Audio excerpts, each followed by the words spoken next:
வாழ்க வளமுடன். வணக்கம். அஸ்ட்ரோ டிவைன் சேனல் நேயர்களுக்கு, நிர்வாகத்துக்கு என்னுடைய வணக்கங்களையும் வாழ்த்துக்களையும் தெரிவித்துக் கொண்டு, இந்த 2026 புத்தாண்டு எவ்வாறு இருக்கும் என்பதை நம்ம பார்க்க போகிறோம். இதில் பார்த்தீங்கன்னாக்கா 2025 அப்படிங்கிற போது இதில் ஏற்பட்ட பாசிட்டிவ் பலன்கள், நெகட்டிவ் பலன்கள் நிறையவே ஏற்பட்டதுக்கு. அந்த 2025 என்னென்ன ஏற்பட்டுச்சு அப்படின்னு பார்த்தீங்கன்னாக்கா, அந்த 9க்குரிய 2025 கூட்டினீங்கன்னாக்கா 9ன்னு வரும். அந்த செவ்வாய் கிரகத்துக்குண்டான குணாதிசயங்களை அது காமிச்சுது. எப்போவுமே நமக்கு பாசிட்டிவ் கண்ணில் படாது, நெகட்டிவ் தான் நமக்கு நியூஸ் பேப்பர்லாம் வரும். நம்ம அதை தான் பார்ப்போம். உலகம் முழுக்க என்னென்ன நடக்குதுங்கிறத உலகம் முழுக்க நடக்கிறத நம்ம மீடியாக்கள் நிறையா இருக்கிறதுனால தெரிஞ்சுக்குவோம், பார்த்துக்குவோம். ஸோ இது மாதிரி இருக்கும்போது என்னென்னு கேட்டிங்கனாக்கா, செவ்வாய்க்குரிய பலன்கள் என்ன அப்படின்னு பார்த்தீங்கன்னாக்கா, நெருப்பு விபத்துகள், பூகம்பங்கள், அதே போல் பார்த்தீங்கன்னாக்கா அது நிறையா நடந்தது நீங்கள் பார்த்துருப்பீங்க.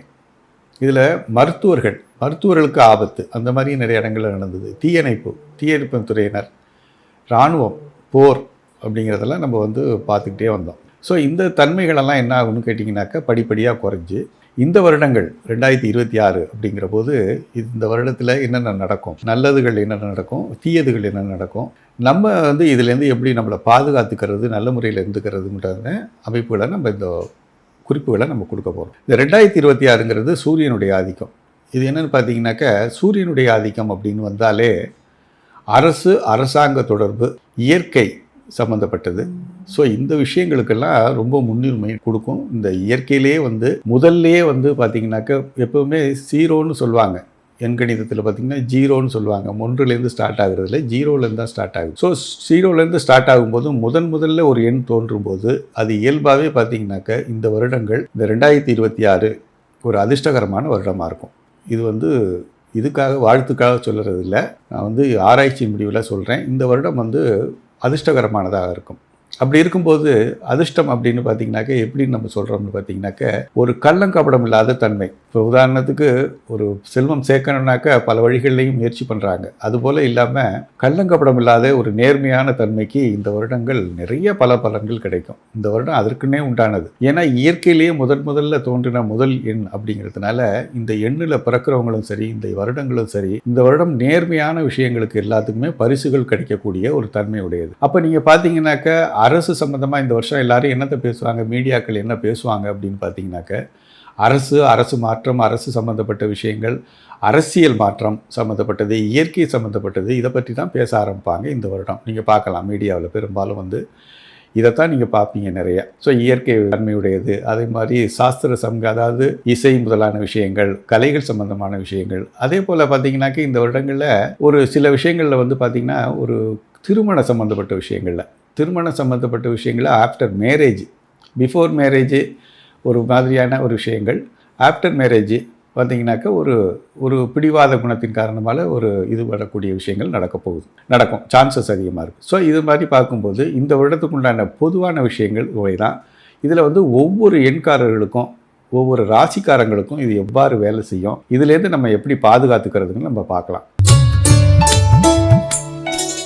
இந்த ரிஷபராசி அப்படிங்கிறது என்னென்னு கேட்டிங்கனாக்கா, 6 எண் ஆதிக்கம் கொண்டது, அதே மாதிரி சுக்கிரனுடைய தன்மையும் கொண்டது. ஸோ 6 எண்காரங்க 15, 24 இந்த தேதியில் பிறந்த சுக்கிரன் எண் ஆதிக்கர்கள் ரிஷபராசிக்காரங்களுக்கு இந்த 2026 எவ்வாறு சிறப்பாக இருக்க போகுதுங்கிறத நம்ம பார்க்கலாம். பொதுவாக 2026 அப்படின்னு பார்த்தீங்கன்னாக்கா 2026ன்னு அந்த 6ஆம் நம்பர் அதில் வந்துடுது. ஸோ இதில் என்ன வரும் உங்களுக்கு அப்படின்னா, ரிஷபராசிக்காரங்களுக்கு 6, 15, 24 பிறக்கிறவங்களுக்கு மிகப்பெரிய ஒரு வெற்றி எப்போ கிடைக்கும் அப்படின்னு கேட்டிங்கனாக்கா, இந்த வருடத்தினுடைய பிற்பாதியில் கிடைக்கும். பொதுவாக நீங்கள் பார்த்தீங்கன்னாக்கா, வருடத்தில் பார்த்தீங்கன்னாக்கா முதல் காலாண்டுன்னு சொல்லுவாங்க. இது 2வது காலாண்டு முடிஞ்சு அதற்கு பிறகு வருது பார்த்தீங்களா, 3வது காலாண்டு, 4வது காலாண்டு. இந்த காலகட்டங்களில் இந்த வருடத்தினுடைய பிற்பகுதியில் மிகப்பெரிய ஒரு வெற்றிகள் உங்களுக்கு காத்திருக்கு. ஸோ உங்களுக்கு பொதுவாகவே என்ன பிடிக்கும் அப்படின்னு கேட்டிங்கனாக்கா, பொதுவாக அடிப்படை தேவைகள் அப்படிங்கிறது எல்லாமே கிடைச்சிரும் உங்களுக்கு. அடிப்படை தேவைகள்ங்கிறது ஊன், உடை, உறக்கம் அப்படின்னு சொல்லக்கூடியது. மனிதனுக்கு ஊன்கிறது சாப்பாடு, உடைங்கிறது நல்ல ட்ரெஸ்ஸு, உறக்கம்ங்கிறது நல்ல தேவையான நேரத்தில் உறங்கி எழுந்திருக்கிற மாதிரி ஒரு மனதில் ஒரு நிம்மதியான தன்மை, வாழ்க்கையினுடைய ஒரு நிம்மதி. ஸோ இது மூன்றும் பார்த்தீங்கன்னாக்கா உங்களுக்கு ரொம்ப அடிப்படையிலே அமைஞ்சிரும். கிஃப்டட், அப்படி இயற்கையிலே கிஃப்டட்னு சொல்லக்கூடியது. இதற்கு பிறகு என்ன தேவை அப்படின்னா, அந்த ஊன், உடை, உறக்கத்துக்கு பிறகு என்ன தேவை அப்படின்னு பார்த்தீங்கன்னாக்க, கண்களால் காணக்கூடிய பொருட்கள். எல்லாமே வந்து கொஞ்சம் லக்ஸுரியாக சுக்கிரனுடைய தன்மைகள் கொண்டதா. இந்த 6, 15, 24 பிறக்கிறவங்க எல்லாருக்குமே சுக்கிரனுடைய தன்மை அதிகமாக இருக்கிறதுனால ஸோ அவங்களுக்கு என்னன்னு கேட்டிங்கனாக்கா சுக்கிரனாலே என்னென்னா லக்ஸுரின்னு சொல்லக்கூடியது. சுக்கிரனுடைய பிரதியட்ச தெய்வம் அப்படின்னு பார்த்தீங்கன்னாக்கா லக்ஷ்மியை தான் நம்ம குறிப்பிடுவோம். இந்த லக்ஷ்மிங்கிற போதே லக்ஸுரிங்கிற ஒரு வார்த்தையும் அதில் வந்துடும். So luxurious thing, branded item பார்த்தீங்கன்னாக்கா ஒரு வாட்சே சில பேர் பணக்காரங்க கட்டியிருப்பாங்க. நீங்கள் பார்த்தீங்கன்னாக்கா எவ்வளோ விலையெல்லாம் சொல்லுவாங்க. ஆனால் நேரமெல்லாம் ஒன்றா தான் காமிக்குது, எல்லாமே மாறுறது கிடையாது. பட் அந்த லக்ஸூரியஸ் திங்கு, அந்த நேமிங்கு, பிராண்டிங்கு, அந்த மாதிரியான ஒரு விஷயங்களுக்கு இவங்களுக்கு ரொம்ப இயல்பாகவே பிடிக்கக்கூடியது. ஸோ பிடிக்கக்கூடியது மட்டும் இல்லை, அது சம்மந்தப்பட்ட வியாபாரங்களையும் இவங்க தான் மேலோங்கி இருப்பாங்க. அந்த வியாபாரம் பண்ணுறவங்களெல்லாம் நீங்கள் பார்த்தீங்கன்னா அப்படிப்பட்டவங்களாக தான் இருப்பாங்க. இந்த ரிஷபராசிக்காரங்க 6, 15, 24 பிறக்கிறவங்க இவங்களுக்கு இந்த வருடத்தில் எது நல்லாயிருக்கும் அப்படின்னு பார்த்தீங்கன்னாக்க முதல் பாதி கொஞ்சம் டல்லாக இருந்தாலும் பிற்பகுதியில் இதெல்லாம் ஈடுகட்டுற மாதிரி ஒரு படத்தில் வந்து இடைவேளை வரைக்கும் கொஞ்சம் ஸ்லோவாக போனாலும் இடைவேளைக்கு பிறகு ஃபாஸ்ட்டாக போய் கிளைமேக்ஸ் வந்து ரொம்ப சக்ஸஸ்ஃபுல்லாக எண்டிங் ஆகிற மாதிரி உங்களுக்கு இந்த வருடத்தினுடைய பிற்பகுதி மிகப்பெரிய ஒரு வெற்றியை கொடுக்கும். உங்களுடைய லக்ஸுரி ப்ராடக்ட்ஸ், அதே மாதிரி ஆன்டிக்னு பார்த்தீங்கன்னாக்க பழங்கால புராதன பொருட்கள் வியாபாரம். ஸோ இதெல்லாம் பண்ணுறவங்க, இந்த வியாபாரம் பண்ணுறவங்க இந்த துறையில் தான் இருப்பாங்க, இந்த ராசிக்காரங்களாக தான் இருப்பாங்க. இவங்களுக்கு என்னென்னு கேட்டிங்கனாக்க ஒரு மன்னர் வச்சிருக்கிறாரு, இது 1 கிராம் தங்கம், அது பார்த்தீங்கன்னா 1 கிராம் தங்கம் தான் இருக்கும். பட் மன்னர் வச்சிருந்த பொருள் இல்லையா, புராதன பொருள் இல்லையா, ஸோ அது கோடிக்கணக்கான மதிப்பு பெறும். ஸோ அது மாதிரி பார்த்தீங்கன்னாக்க கலை சம்மந்தப்பட்டது, ஹிஸ்ட்ரி சம்மந்தப்பட்டது, வரலாறு சம்மந்தப்பட்டது, புராதன பொருட்கள், அதே போல் கலையை உயிராக கொண்டு செய்யக்கூடிய பரதநாட்டியம், இசைத்துறை, இதில் உள்ளவங்களுக்கெல்லாம் இந்த வருடத்துடைய பிற்பகுதி இந்த ராசிக்காரங்களுக்கு நிச்சயமாக இந்த தொழில் ரீதியான முன்னேற்றமும் தொழில் ரீதியான சேமிப்பும் உங்களுக்கு கிடைக்கும். அதே போல் இதுக்குண்டான பரிகாரம் அப்படின்னு பார்த்தீங்கன்னாக்க 2 முக்கோணங்கள் ஒன்று சேர்ந்த சஷ்டின்னு நம்ம சொல்கிறோம் இல்லைங்களா, 2 முக்கோணங்கள் ஒன்று சேர்ந்த ஒரு ஸ்டார் வடிவம். ஸ்டாரில் பார்த்தீங்கன்னாக்கா 5 முனை கொண்ட ஸ்டார், 6 முனை கொண்ட ஸ்டார் அப்படின்னு இருக்குது. ஸோ இந்த 6 முனை கொண்ட ஸ்டாரை வந்து இந்த டபுள் முக்கோணம் சேர்ந்தது அப்படின்னு பார்த்தீங்கன்னாக்க இது வந்து ஒரு வீனஸ் அப்படின்னு சொல்லக்கூடிய சிம்பிள் இது. ஸோ இந்த சிம்பிள் வந்து உங்களுக்கு சிறப்பாக இருக்கும். இதை ஒரு படமாக வரைஞ்ச இந்த சிம்பிள் எப்படி வரையணும்னு பார்த்தீங்கன்னாக்க எப்போவுமே சிம்பிள் வந்து ஓப்பனில் விடக்கூடாது. 6 முனை கொண்ட ஸ்டார் வரையும் போது சுற்றி வர ஒரு ரவுண்டு மாதிரி போட்டு அதை வந்து நம்ம பாக்கெட்டில் வச்சுக்கிறது ரொம்ப நல்லது. அதே போல் அந்த படத்தை வந்து டவுன்லோட் பண்ணி வச்சுக்கிட்டு செல்ஃபோனில் காலையில் எழுந்திரிச்சோன்னு அதை பார்க்குறது ஒரு நல்ல பலன்களை உங்களுக்கு கொடுக்கக்கூடியது. ஸோ இந்த வருடத்துக்கு உண்டான உங்களுக்கு அதிர்ஷ்ட சிம்பிள் அப்படின்னு பார்த்தீங்கன்னாக்க இந்த சிம்பிளை நீங்கள் தாராளமாக நீங்கள் யூஸ் பண்ணிக்கலாம். இதெல்லாம் வந்து உங்களுக்கு பாசிட்டிவான ஒரு அணுகுமுறையில் உங்களுக்கு நடக்கும். ஸோ நெகட்டிவான அணுகுமுறையும் நம்ம சொல்லணும் இல்லைங்களா, ஏன்னா அதில் தானே எப்போவுமே வேகமாக போங்கன்னு சொல்லுவோம், ஸ்பீடா மீட்டர் போயிட்டே இருக்கும். பட் வேகத்தடை அப்படின்னு ஒரு இடத்துல வரும்போது நம்ம அதை சொல்லணும். அப்போ தான் வந்து உங்களுக்கு விபத்து இல்லாமல் நம்ம தப்பிக்க முடியும், வாழ்க்கை வந்து சொகுசாகவே இருக்கும். ஸோ இந்த எங்கெங்கே வேகத்தடை வேணும் அப்படின்னு பார்த்தீங்கன்னாக்க, எங்கெங்கே ஜாக்கிரதையாக இருக்கணும் அப்படின்னு பார்த்தீங்கன்னாக்க, உங்களை பொறுத்த வரைக்கும் உடல் ரீதியாக தோல் நோய் தான் ரொம்ப அதிகமாக